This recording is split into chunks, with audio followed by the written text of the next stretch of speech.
Hey, how you doing, guys? Arthur Wu here, and today I'm going to be testing out the DJI Ronin RS3 with an Alexa Mini. So the first question might be like, dude, what are you doing? Is this just for like shits and giggles? Well, I've come across a handful of smaller shoots where, the Alexa Mini, I've gotten the handheld package down to a pretty small kit, and there are times where some gimbal shots are needed, really basic stuff like just kind of tracking and following people.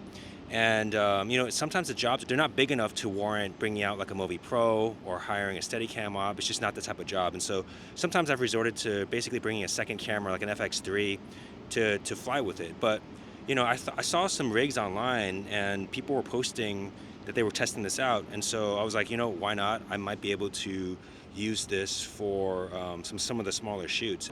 All right, this thing is calibrated and ready to go. Let's go ahead and just walk around a little bit and we'll take a look at some of the footage. So we're just gonna go do a straight tracking shot because these are mostly the types of shots that I would probably do.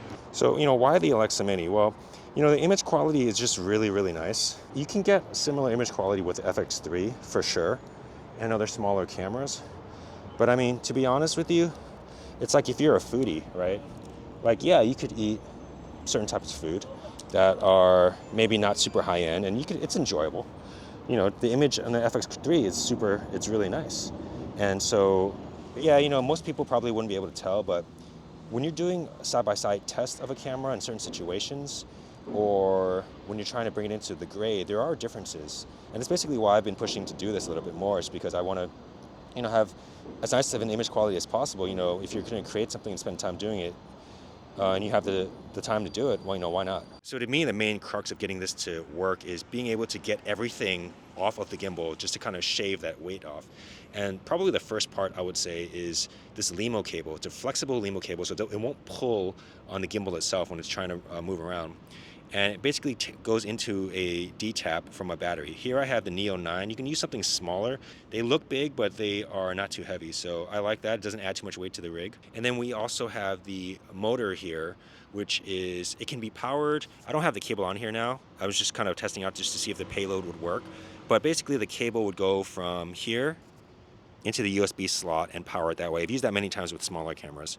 And on this side I have a small HD 502. The one thing I think is key to this rig is using the tilt-a-cage, because this top plate here, it normally has a connector to a battery plate, and then that would power and everything's kind of connected together. But then you can actually take the entire thing off. So you can go from handheld to gimbal super, super quick.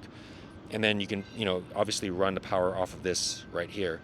Back in the day when I used to own a Movi rig, essentially, it took a while before the Ignite Digi parts came out. It took a while to go from handheld to gimbal. I've always just really disliked that process, but this tilt-a-cage makes it really possible. And along with the flexible cable here, it actually is a really fast solution. And as you know, it is very key to do things quickly and efficiently, but safely on set. And so having a lot of pieces that are just super modular on this rig really helps out. So that's the technical portion of the rig. It's basically just to get it as light as possible.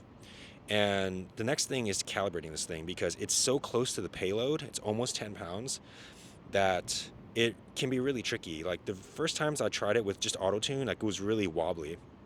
But then I kind of dialed in the motors. I looked up some tips online and I was able to find some settings that got it pretty close. So for really basic shots, for smaller shoots, this actually works pretty well. And then I don't have to worry about bringing a second camera or like a larger gimbal, because in a lot of those cases, it's just not really realistic when you have such a small crew. One of the questions I had was, is this thing heavy? I mean, of course, it's going to be like 10 pounds plus the weight of the gimbal.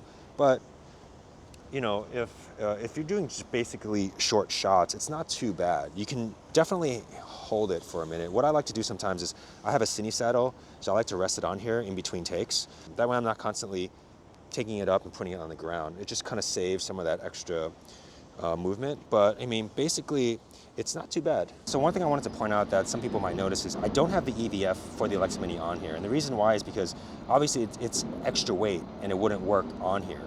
So, most of the time, even for my handheld rig, I don't even use the EVF. I just use a monitor, 5-inch monitor connected to it to kind of make sure that it's the lightest weight possible.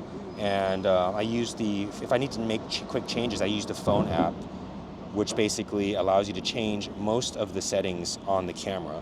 if I need to do something like really in depth, I'll have the EVA with me and plug it in.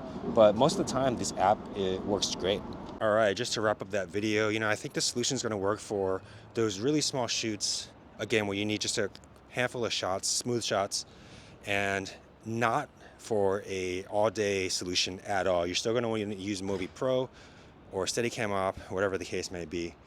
But I have both tools. Why not use them to my advantage if I can? So, if you're thinking about doing the same thing, hopefully that was a helpful glimpse into the process. But anyway, I will see you guys in the next video. All right, peace.